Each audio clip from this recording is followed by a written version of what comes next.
We all get consumed by something. Music, film, a good book, perhaps even that new healthy lifestyle. On Consumed, we talk to people about what's consuming them. So, let's get consumed. Hello, and welcome to Consumed. This week, we're going to be consuming Tom Barley. Hello, Tom. How are you? Hi, Alex. Yeah, I'm doing great. Thanks. How you doing? I'm good, thank you. How do we know each other? I hope I am your oldest friend. I'll be disappointed if you tell me otherwise. We met at primary school, and I don't know if we sat next to each other on the first day, but I think we became friends pretty quickly. You are my oldest friend. Still, I'm in contact with James Collins, and I was hoping to invite him on the pod at some point. But I do think that we did. I'm pretty certain right at the beginning of the school year, we did sit next to each other. But we sat in alphabetical order, so that doesn't make sense. But I feel like we were in a group of three, and I remember sitting at the front. On the edge. Yeah, sitting at the front of the class with you in the middle. And Chris then Attridge? Was that what it was? I think so, yeah. Maybe they went with Alex instead of Marshall, but unlikely because we were called by our surnames. But Yeah. I do remember sitting in that row of seats because I have a very vivid memory of you not winning the Glory, Glory Man United song on tape and being very disappointed by that. That's a core memory for me. I don't even remember that. What was the competition? I can't remember. There was just some competition to win Glory, Glory Man goodness. United on tape, and you didn't win it, and I remember you being disappointed, but I'm fairly certain you got it anyway. Yeah, I was actually clearing out my room the other day, and I did find it.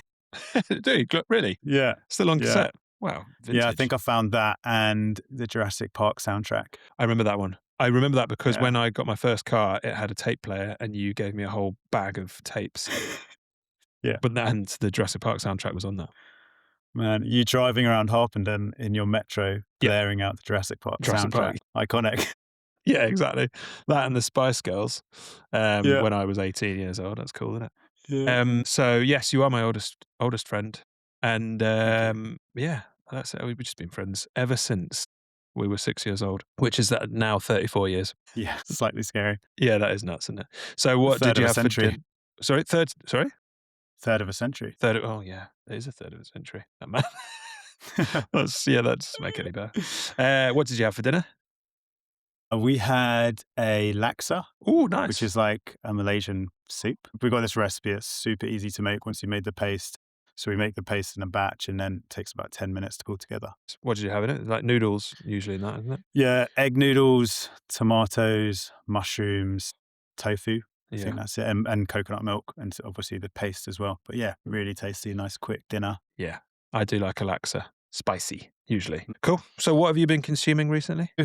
Quite a lot of films. Say if I've got time, a couple of hours, I'll try and watch a film rather than going on TV. Quite often I'm finding feel-good films. So at the weekend I was back with my mum and we introduced her to Hunt for the Wilder People. Oh yeah. Have you watched that? No. That's the guys from Flight of the Conchords. So it's a director's Taika Waititi. Yes. And I think he was involved in Flight of the Conchords, and Murray from Flight of the Conchords is in it. Yes. And it's about a kid who he's part for adoption, and he's taken to this couple in the countryside, middle of nowhere. And it is a really funny story. It's got Sam Neill in as well. And just like a real feel-good coming-of-age movie. Yeah. I saw that back in the day around the time it came out. Yeah, it was great. Am I right in thinking it randomly has like a tank at the end? Have I made that bit up? Yeah, there is a pretty epic. So the kid and the guy who's looking after him, they go on a run. Yeah. And there's this like nationwide manhunt, and it does end in this epic sort of Hollywood style chase. So yeah, it was so much funnier than I remember as well. Yeah. So it was it went down really well. So I watched that, and then I think also earlier this year I watched a film called The Chorus, which I've seen before, but again I was just looking for feel good movies, and it's about a boarding school in France, and probably coming of age film. Yeah. And just like really heartwarming, really funny, good opportunity for you to practice your French as well. Oh, so is it actually a French movie? Full in French, got subtitles, yeah. Oh, nice. And the thing about subtitles means you have to watch a movie. So you can't, if you put a film on with subtitles, you have to commit, you have to put your phone down. So I feel like, we generally enjoy them a lot more than some of the other ones where you're more likely to get distracted. I mean, because I'm now mastering the French language, I probably could still scroll through my phone. Yeah. As long as they're saying things like asking for directions to the swimming pool. Yeah, exactly.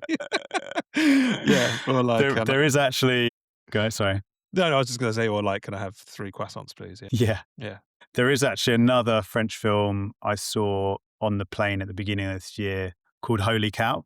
I don't know if you've heard of that. No. It won a few awards. Again, I feel like all of these films are coming of age films for some reason. That seems to be a theme. Yeah. But yeah, about a kid who lives in rural France. His dad's a farmer. He loses his dad and he has to sort of take over and try and run the farm, make cheese, enter a cheese competition. And it is really heartwarming, funny, kind of has a bit of everything in there. Yeah, that was also definitely another good French movie for you to watch. What was it called? Holy Cow. Holy Cow. Or the French version, the French name is Vin de. Well, that doesn't mean Holy Cow. I know. Yeah. Unless it's like, I was wondering whether there's like some sort of slang there that we're not, it doesn't translate. Vin de. Yeah. I don't know what holy would be in French, but cow's vache, no? Yeah. You're right. You're right. Yeah. What are you watching these French movies on? What platform are you downloading So them? that was on the plane, that one. The old plane? Yeah. But I think you can find them on Amazon. You might Yeah. have to pay like a couple of pounds or something. But I think to watch the right film, this is sometimes worth doing. Yeah, it's funny, isn't it? Because it's one of those things where you're like, sometimes you're like, oh, $1.99 to watch a movie. I'm not going to do that. And then I'll go to the shop and just buy a bottle of Diet Coke and it'll be like £2. And I'm just like, yep, there you go. Yeah. Yeah, Not definitely. bothered. I think particularly as a group of you as well. Yeah, definitely worth it. I had a Mubi, MUBI subscription for a while, and that had a load of like kind of alternative indie films, which I was working my way through. But yeah. Yeah, Mubi is good for that kind of stuff. I think my favorite genre of movies is coming of age movies. I know you mentioned it a lot, but I just love. I've still got more. I've got another one as well. That's another coming of age one as well. Yeah, what is it? Have you seen The Holdovers? No, actually, I was thinking about watching that the other day. That one and a few Oscars a couple of years ago or last year. Yeah, it's got Paul Giamatti in it. Yeah, is I think that how so. you say it? Yeah, I thought it was in Sideways. Don't even know. Years ago. Yeah. Yeah, so that was a really good movie. It's kind of, I guess, like a Christmas movie. A load of kids get left behind at their boarding school over Christmas and the teacher's looking after them. And yeah, I think it's a really good sort of feel-good movie. It's got a great soundtrack as well. Yeah, pretty humorous. Is it like the 1970s or something? Is it? Yeah, I think it's definitely back then. Nice. Yeah, I'll check that one out because that one is on Sky Movies. So I will watch that. Probably, no, not this weekend, away at a party. But yeah, we'll watch that in the future. We try to watch movies on a Saturday night when we can, because that's usually we can stay up a little bit later. We actually, a couple of weeks ago, we watched Promising Young Woman. Have you seen that? Yes, with Carey Mulligan? Yeah, not particularly feel good. No, that's quite intense, that one. Surprisingly intense, actually. Yeah, surprisingly intense. Towards the end, I was like, bloody hell, like, this is a good movie, but I'm not sure I feel that great right now. Yeah, it feels pretty rough. But I recommend it to anybody. So it's Emerald Fennell is the director. She did Saltburn and recently Wuthering Heights. She directed the one with Margot Robbie in. So, I mean, it's definitely worth watching. It's an interesting one. It was on at the cinema when I worked there, and when we trailered it, it kind of did not. The trailer didn't really let on to kind of almost how dark the movie was, to be honest. It just looks a lot more entertaining because McLovin was in the trailer. Yeah. And so you're like, haha, McLovin. Haven't seen him for ages. But he actually was only in that one scene. But it was good. Do you have to, with Saltburn and that type of movie, do you have to like think twice about who you recommend those types of films to? I feel like I recommended my sister a couple of like quite strange films and she's not forgiven me since. So there's like some really weird films I really enjoyed, but I definitely can't recommend any more like that to my sister. I've not seen Saltburn, but I know what happens. Yeah. It's pretty interesting, pretty dark. What about Midsummer? Have you seen Midsummer? So that's the one that's kind of about, is it almost like set in Sweden or somewhere like that? Yeah. And it's has it got Florence Pugh in it? Yeah, that's the one. Yeah. Again, that was another one that was on when I worked in the cinema and we trailered it, but I've not seen it. So I kind of know about it, but I've still not seen it. But it looks like it's going to be like a fun cult and it goes horribly wrong. Yeah, it's kind of like The Wicker Man. Okay. In that sort of culty vibes. And it gets pretty dark pretty quickly. And it's one of those films where you turn it off at the end and you're just like, oh my God, what did we just watch? And you're kind of like shell shocked for about 10 minutes after, which I think is, that's a sign of a good film sometimes. I think so. Yeah. Ones that make you think about them afterwards, that's always good. When you just kind of, sometimes you just finish watching your movie, you're like, right, well, that was done. I'm going to go to bed now. One like that recently, or not that recently, but Captain Fantastic. Have you seen that? I have seen that.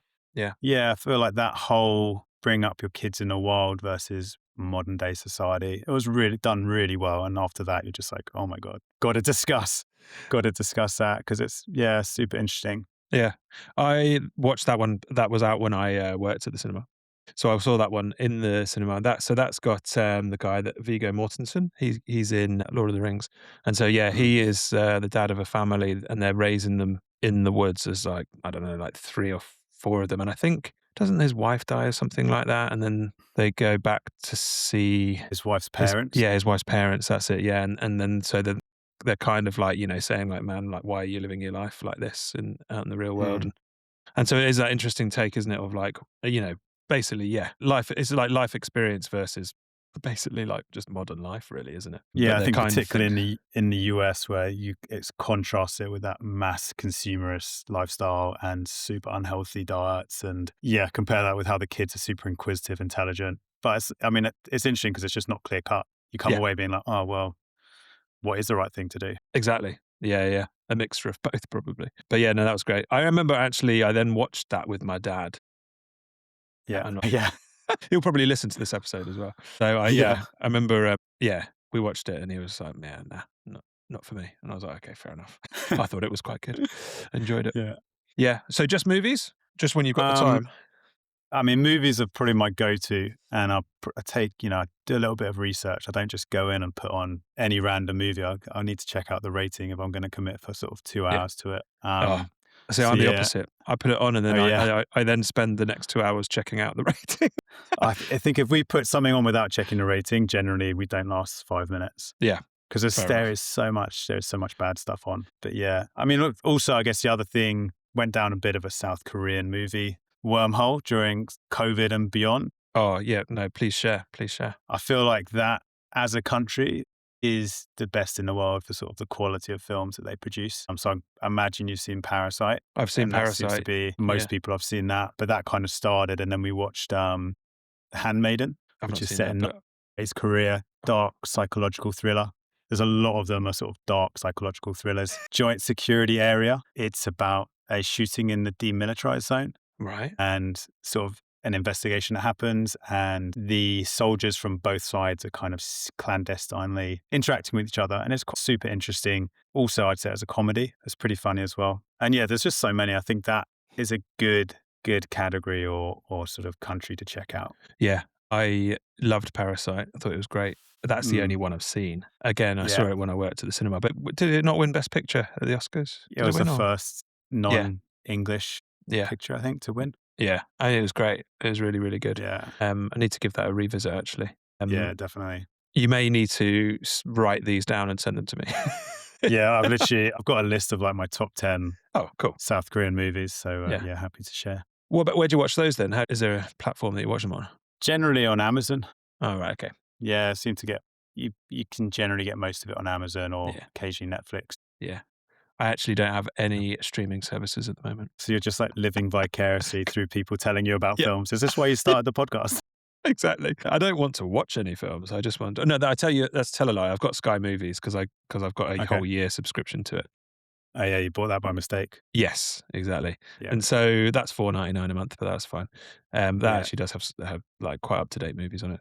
Oh, I watched Sinners recently, actually. Have you seen that? Yeah, I did see that. Yeah. Amy didn't know anything about it, and then halfway through was just like, what the hell is going on? Yeah, it's basically turns into like a zombie vampire movie, but it's still good though. Yeah, it's pretty intense.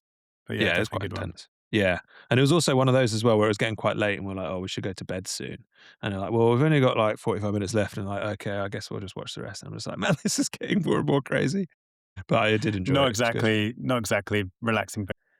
Not really, no, not winding down to that at all. No, Mm. it gets pretty intense towards the end, but So it's that's good. where TV comes in for me. So I think like weekends when I've got a couple of hours, I watch a film, but Yeah. during the week, half an hour, I'm looking for something to relax to and switch off. What kind of stuff do you switch off to? So most recently, I just watched A Gorilla Story, a new David Attenborough one on Oh, yeah. Netflix, Yeah. which is, really, really cool.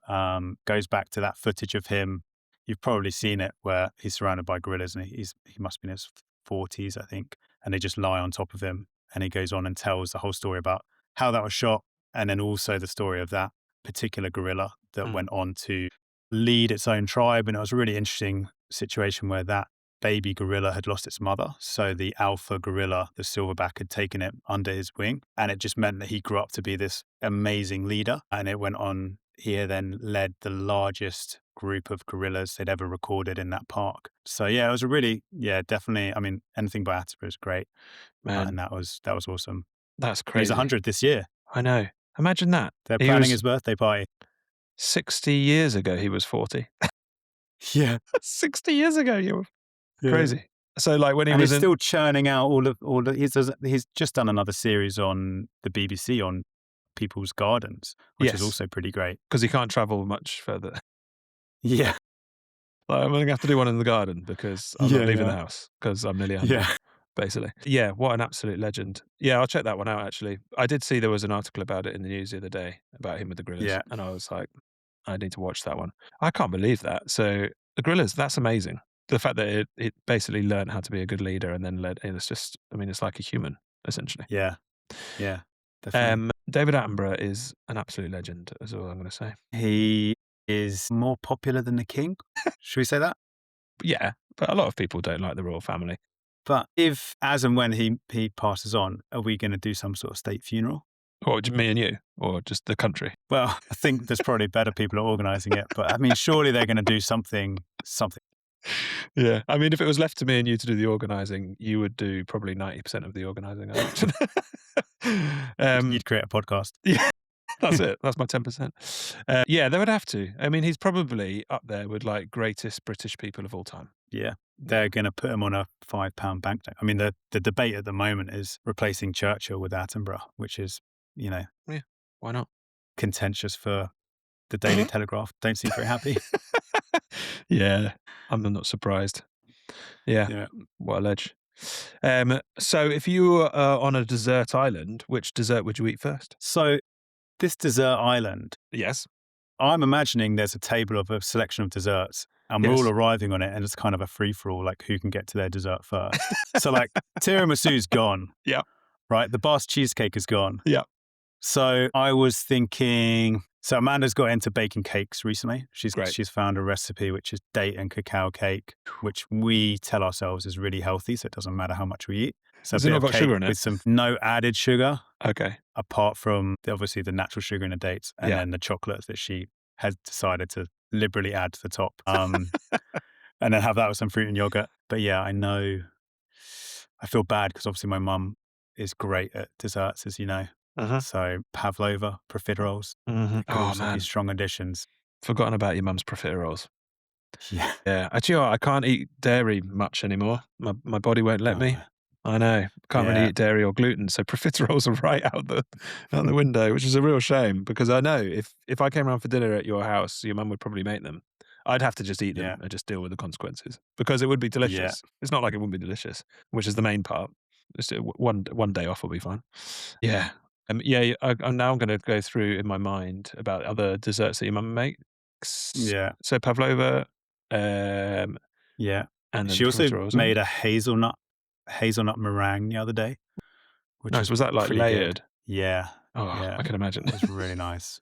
It's a little bit less sweet than your normal pavlova. Yeah. But then it had a little bit of a raspberry coulis as the sauce. Oh man. Is this all she's doing now? It's just baking desserts. Not that she wasn't before. She loves baking desserts. So would generally have at least one, if not two, desserts to choose from when we go home. I always admire your discipline when it comes to eating desserts because if I had lived, I mean, I pretty much did live in your house actually when I was a teenager, and I can't stop. Like, there was a whole drawer in your house that was full of goodies, And if that was yeah. that drawer was in my house, I would just be sitting there eating them all day.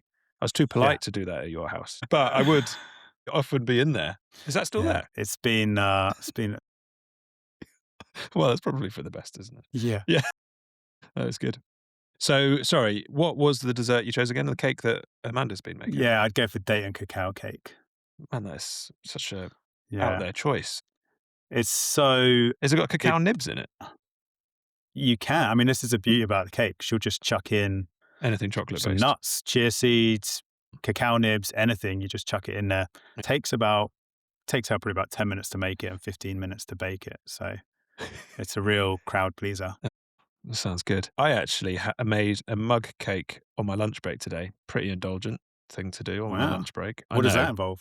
Well, exactly. It's not a particularly healthy thing to eat on your lunch break. Is it a microwave thing? You put it in the microwave in a minute for a minute. So I get quite a big mug. Yeah. It's got 3 tablespoons of sugar in it, so it's not a great Wow. start. And 2 tablespoons of cocoa powder and 3 tablespoons of gluten-free self-raising flour. And then you mix the dry ingredients together. And then you add 2 tablespoons of vegetable oil, also not that healthy. And then 2 tablespoons of milk, but I used oat milk. And then an egg. Stir it all up until it's nicely all combined. Stick it in the microwave for a minute, and it is honestly like a gooey chocolate pudding, and it is delicious. Wow. I wish I Did never you see this on TikTok? I do you know what? It looks No, like a TikTok recipe. I got given a cookbook, a gluten-free cookbook, and there was Yeah. a recipe in there for some mug cakes. It wasn't this one. And I just started thinking about the fact that I'd heard people talking about mug cakes and going on about mug cakes all the time. And I was like, why have I never I love cake. Why have I never made a cake in the microwave? Oh, it might be because we didn't have a microwave for a long time. Anyway, I wish I'd never discovered it because now, because I'm weak-willed when it comes to sugar, Yeah. it's just like today I was just like, I'm not full. And because I'm trying to not eat dairy and not eat gluten, and I was like, well, I know this hasn't got either dairy or gluten in it, so it's dangerous. I also had time to do it as well. And so, yeah. Anyway, it is nice. I'll send you that date and cacao recipe Thanks, because it mate. is in our mind it's healthy. Yeah, well, I know when I'm eating this mug cake, I know it's not healthy, but Yeah. I am at the same time thinking like, man, tastes delicious. So I'll take that because because I can't eat so many things now that it's actually quite. Sometimes I just have to indulge, otherwise I'll go mad. Well, I can eat chocolate, but dark chocolate, which is nice. If you had a time machine, where would you go? So I would go to a place called Tenochtitlan, You've which thought about this. is yeah, I've thought about it. Long time listener, right? I mean, everyone's done the chat about would you go back in time and see your family, which okay, yeah, obviously you would do. But if we're going to take that out of the equation, yeah, Tenochtitlan is the capital of the Aztec Empire. At the time, it was one of the largest cities in the world. When the Spaniards discovered it, they were blown away. They said it was like Venice of Central America. It had canals. It was unbelievably clean, unbelievably advanced, unbelievably beautiful. Some of the soldiers said they were reduced to tears when they saw it. And then the Spaniards bombed it to the ground. So we have no idea what it looked like. No, it's all been pretty much all been destroyed. You can see some of the foundations if you go to Mexico City. Is that it where just it sounds is? like just sounds like such an amazing city. That's kind of what we're realizing now we need to be in terms of being more sort of self-sufficient and cleaner. But no one really knows much about it. What's the time frame of that then? The Spaniards went to South America. Was that like earlier? I think so. I think earlier. It's 1492 was when the Americas were discovered by the Europeans in quotation marks. Yeah. Do you actually know that? Did you just reel that off the top of your head? No, I studied Spanish at university, right? That's true. So I did quite a lot of Latin American history. Yeah. So that's why I'm quite interested in this. Yeah. No, that I had not heard of that place. So that does sound interesting. In terms of like society trying to realize that that's what they need to get to, have we not gone too far the other way? Well, I mean, like, in terms of we can't turn the clocks back. Well, we can't. How are we ever going to be able to create that without? I mean, have we not gone too far? Well, I think when you think about how they're trying to move farming back closer to the cities, for example, I think there's that sort of realization that we should probably have stuff closer together. Also, I don't know if you've seen, there's loads of LiDAR scans recently of the Amazon rainforest. Right. And they've discovered these massive cities, which they had no idea existed before. Again, it was kind of that utopia where they were spread out over such vast areas because they were getting everything they needed from within the jungle, which was also part of the city's fabric. So yeah, it's just so interesting to imagine a city that you've never sort of envisioned before. Absolutely. Absolutely. I'm just thinking about in modern day, for example, they are trying to pedestrianize part of Harrogate. Yeah. And, so many people are kicking off because they're like, if you pedestrianize half this street, that businesses are going to lose 0.3% of business and they're going to go out of business and I'm not going to have anywhere to park my car. And I'm just like, I can't even get into it. It just annoys me, even though I am a driving instructor. Yeah. Anyway, that's what I mean. If we try to create cities that are more like this, I feel like there's just going to be too much pushback from people that are just annoying. So that city was built on canals. Mm-hmm. So it was on a lake and it was all built on canals. So maybe we just have to go back to water-based transport. Birmingham, yeah.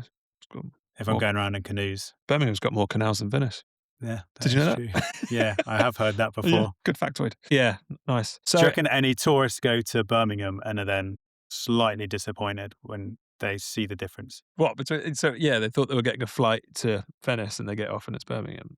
The Venice of England. Yeah. I think. Well, I mean that would be such a catastrophic mistake to make. But yeah, have you ever been?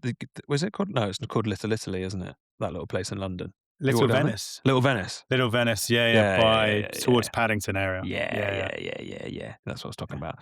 Where there are lots of the canals. Yeah.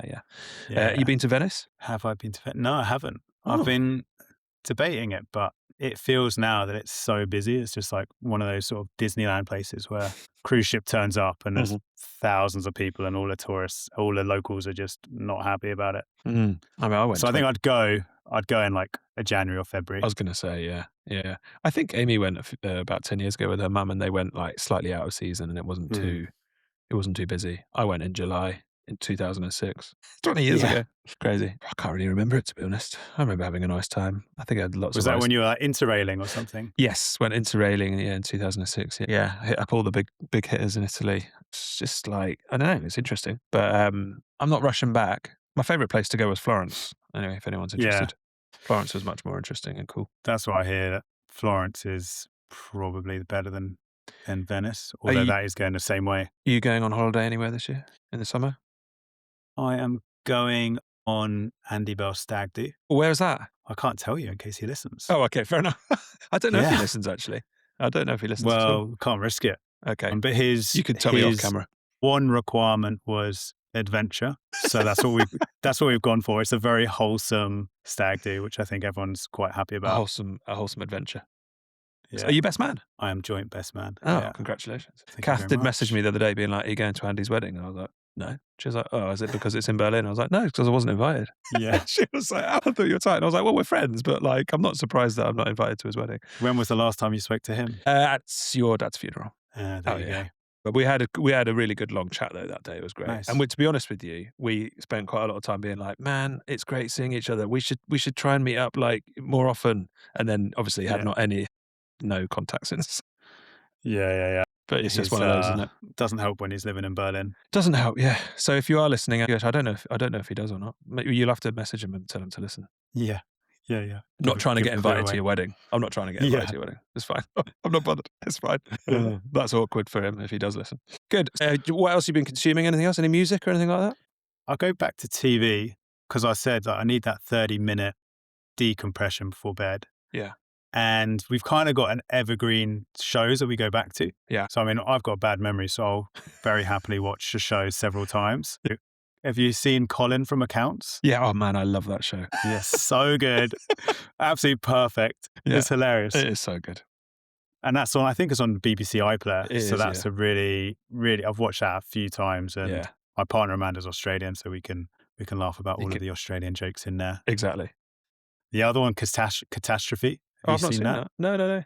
What is it? Rob Delaney and Sharon Horgan. Yeah. Oh, that is so funny. And it's set in my area of East London. Yeah. Is that Channel 4? I think it's on Channel 4. I think Channel 4, I don't know if it's been on the BBC or not. Oh, okay. But yeah, I know the one The you next one is The Detectorists. Not seen that, but I did watch Small Profits, which is made by the same Yeah, so I watched Small people. Profits, and I would say it's nice, but it's not a patch on the Detectorists. My mum recommended The Detectorists to me. Yeah, I recommend it to my parents, and Yeah. it was hands down the best recommendation I've ever given them. They absolutely loved it, so that was cool to be able to discuss that with them. And then I don't know if I can swear, but there's End of the Effing World. You can I swear, don't but know if yeah. you've seen that. No, I know what it is, but no, I've not seen that. That These is are things that you really watch like all the time, just not all the time, but we'll go go back. back So to it. we'll kind of have them on repeat. Have about 5 or 10 series have on repeat. We'll go back to if we're Yeah. struggling for things to watch. Yeah. That was really great. Kind of probably a little bit more unknown, but super funny. Again, a bit dark, Yeah. but really funny. And then there's also I'm a Sharon Horgan fan, so Bad Sisters. Don't know if you've seen that. I've not seen it, but I do. That was that's really funny. Would definitely recommend. Yeah, nice. I like the fact that you've actually you knew what I was going to ask you, and you've really done your research. Not your I'm an research, but you've done organised a bit. person. Yeah, I was going to say, Yeah, nice you and know me. organised. It's really good. Oh well, thank you very much. There's nothing else you got on there? What else is on your list? I mean, from the YouTube side, I'd say travel, architecture and renovation, and surf. Probably my main categories. Yeah. Oh man, I get fed so Travel, much renovation stuff. It's good though. Huckberry. Have you ever seen Huckberry? No. They do these travel shows, and they're a bit like Anthony Bourdain, but less sort of moody. Okay. And just the guy's sort of an ex-pro snowboarder, super fun. They go to these really beautiful places, pull together these amazing meals from all these different suppliers. Man. Kind of a travel show, cookery show. What a job. Yeah, that's awesome. And then there's another one called Louis Blake, Cool. where he was cycling across Africa, cycling through like the depths of the Congo, which was pretty cool. And yeah, quite a few others on that side of things. Yeah. Nice. No, I'll check those out. That sounds good actually. I need What are your something else categories that you'd go to? on YouTube? Yeah. Oh, I would say, people playing video games. And I think this stems That's from so niche. me watching you play video games when we were younger. Well, we used to have to take it in turns, right? I know, exactly. Roller Coaster Tycoon. Yeah, exactly. Well, that's it. I mean, I watch people playing city builders, and I just find it interesting. Yeah. Also on YouTube is golf, because I now play a lot of golf. But what I like is like golf course architecture, and like Did you do your job survey at Alderbury, our primary school, where it said what you should go into as a career when you're older? Because I got golf course designer. Well, that would have been great. You should have done that. I know, and so yeah, it would have been unreal. Oh, I don't know how many golf course designers there are in the UK. It didn't seem like the most sensible suggestion at the time, but yeah, but you could fly around the world doing it if you're really good. yeah, Yeah, when you were like 12 years old. Yeah. yeah. No, I just find that there's a channel called Fried Egg Golf, and they just make really chill videos. Sometimes they make some just about like people running golf courses, and they chat to like the groundsman, but they make them in a really kind of cinematic way, and they'll interview them, and they'll just be sitting there, and they'll be talking about the different types of grass. It's just like pretty chill. It's like relaxing stuff. Yeah. And I just find that quite interesting. I mean, I'm not expecting everybody to, but then again, that is what YouTube is all about. You can find a niche and you'll find an audience. You don't have to be broad like you would on TV. So you can geek out on stuff. I think all of your guests have said that, in that when YouTube started, they probably weren't that engaged, but over the last few years, you can find so much more interesting stuff on there than, trawling through Netflix. You can go super niche and I love it. I mean, I didn't really get into watching YouTube until Vic had his channel. Yeah, really. I would say the same. Yeah. Like, I think that was really the first channel that I followed. And then I sort of discovered the whole wonderful subculture of YouTube channels. Yeah. Yeah, absolutely. Absolutely. Cool. Right. Well, we have run out of time. Have you got anything else? Any other business? I'll save it for another time. Oh, okay. No, what is it? I'm interested now. I guess music, I've really struggled with Spotify. I always, you've got your songs you listen to, and then you try and explore new songs. And within about, you could play a radio, within about 5-10 songs, you're back listening to the same 200-300 songs that you always listen to. So I've got back into NTS radio. Oh yeah, nice. Because it's just such an eclectic mix. You can choose by genre. It's going to be songs you have never heard of before. So yeah, I've been listening to a lot of that recently. On YouTube, there's a channel called Mixed Up Everything. And it's this group of, I don't know if they're brothers, but they all have identical hair, super long curly hair. They look like Hanson if they were like skaters in the 90s. It's cool. And they just do covers of like 90s and 2000 rock songs. They're like Metallica, Pearl Jam, Oh, cool. Blink-182. It's just, real fun, feel good covers. So, yeah. Nice. And so it's just like a band of brothers that are just covering other people's songs just for fun. Think they do their own songs as well. But yeah, their most watched stuff, I think, is all the covers they do. And they'll be there in like Venice Beach on the sidewalk, just like. Yeah, nice. I'll check them out. That sounds cool. I actually do listen to a lot of music on YouTube. Like if I'm doing something on my laptop, like doing work or whatever, I will just put some, because then like you were saying about Spotify, you get DJs just playing random stuff. There's one called Flavor Trip that I follow, and it's this couple and they're artists, and they just go around the world and they DJ house music whilst making brunch. So they've got like various cameras set up where there'll be like one DJing and then someone in the background just making some eggs. And they sounds so views. suitably middle-aged. Yeah, well, they're definitely, I don't know, maybe in their late 20s, early 30s. But it's like they're all over the world and they just play like house music, but it's just good for background music. It's just quite, because I don't really watch it, it's just on in the background. Every time I look up, I'm just like, oh, he's chopped the potatoes now. He's made the tortilla. And so, just to find them entertaining. I mean, like, I'm assuming they're just, if that's what they're doing, that they're making income off YouTube just to fly around the world and DJ and make breakfast. Like, great, they've got it sorted. That was really good. Time. Nice. Well, thanks very much. No worries. Thanks for coming on. It feels right now that you've been on, because you have been a big champion of the podcast since it started. So thank you. And thanks you for having me. I'm assuming you organised my birthday present. Thank you for the microphone. If I'll get it in shot. It's a team effort, but yeah. Thanks very much. And thank you. Thanks for everybody listening. Like and subscribe. This is the wrong thing. Follow the show is what I'm going to say. I think I've got 41 followers on Spotify now. So, I mean, that's pretty good going. I mean, I don't know how many friends I've got. 41 followers. It's just Spotify, because actually I'm on lots of platforms that people listen to it on. So thanks for coming on. I'll see you on the weekend. Which you, that's not the listeners. Well, some of the listeners I will. And it's nice to chat.